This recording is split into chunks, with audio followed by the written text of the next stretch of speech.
Hey guys, today I'm going to be talking about tips to cooking at home more. When I talk to people about going plant-based or just eating healthier in general, one of the big things that seems to be holding people back is that we live in a convenience world. Fast food is super easy to grab on your way home, order DoorDash. Food is just so easy to get elsewhere rather than cooking it at home. Cooking at home is so important though when you're trying to better your health and connect to food. You can control what you're eating when you make it yourself, and you're able to get a lot healthier, nutrient-rich options when you make it at home. Fast food, of course, has often a lot of meat, dairy, and heavy on the oils. When you're cooking food at home, you can manage those things and make a meal that's perfect for you. These are in no particular order, but number one tip for cooking at home more is to commit. I think this applies for goals in general. If it's like, oh yeah, I kind of want to work out, I kind of want to eat healthier, usually that doesn't result in anything. I think if you define what your goal is with eating more at home, whether that's I'm going to eat one dinner at home a week, I'm going to prepare food for the week on Sundays, I'm going to have breakfast at home, whatever it might be, everyone is different. Putting that goal out there and committing to it is the first step. Next, I think it's really important to schedule time. Again, I think this goes with all goals in general. Say you're wanting to work out more, you say I'm gonna go to the gym 2 times a week. You schedule that, say that's Monday after work, Wednesday after work, whatever it might be. Same thing goes with cooking. You know your schedule, so if you know Monday is gonna be hectic, Monday is probably not a good day. Maybe Tuesday you get off early. Scheduling time is very important because if we don't schedule time, then oftentimes things get overlooked.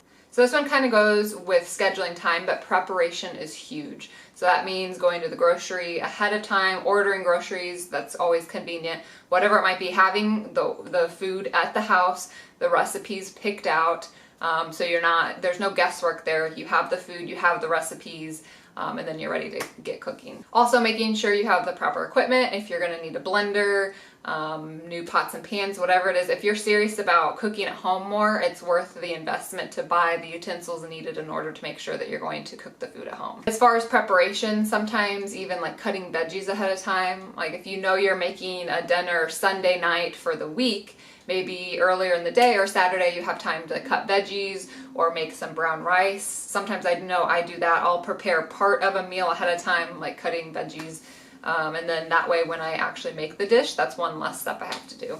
The next tip may seem like a small one, but I think it's important to mention reading the recipe through before you start.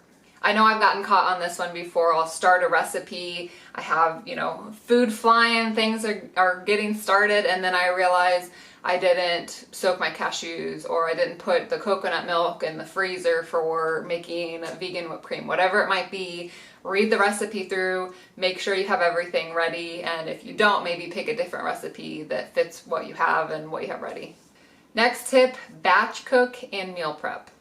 Meal prepping and batch cooking is such a time saver. That's definitely my next tip, probably my most helpful tip out of everything. Yes, it does take some time up front to prepare the meals, but you always appreciate it later on when you don't have to make food. I know I do at least. I know in college, every Sunday I would spend anywhere between 2 and 4 hours meal prepping for the whole week. But then the rest of the week when I was studying and doing other things, I didn't have to worry about food. Everything was in the fridge and everything was ready. I know not all of us have that much amount of time on the weekends, but just do what you can, even if it's just one dinner, 5 dinners you cook ahead of time.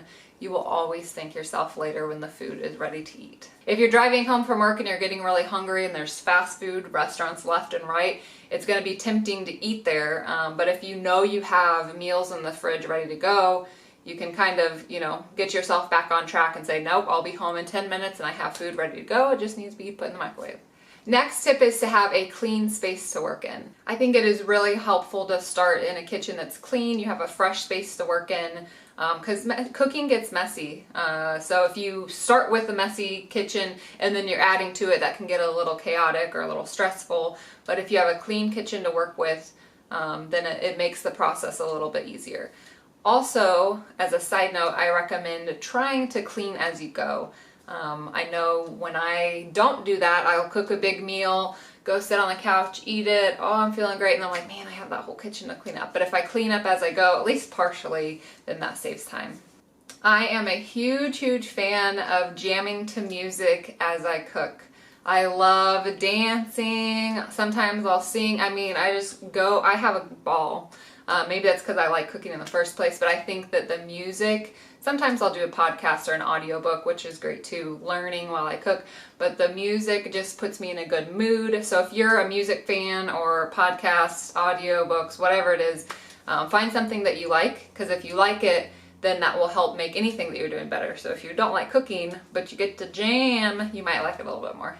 My last tip is to have a collection of recipes that you really, really enjoy. So you have this go-to pile whenever you're unsure of what to make. You can go to those recipes because they're your favorite. They're easy to make. So whether that's like on your phone, you write them out, you print them, save on your computer, whatever it is, have a go-to recipe collection. Those are my wonderful tips on cooking more at home. I hope you guys enjoyed. If I missed any tips that you think would be helpful to add, please let me know in the comments below. And then also let me know what you'd like me to talk about in my next video. Bye guys.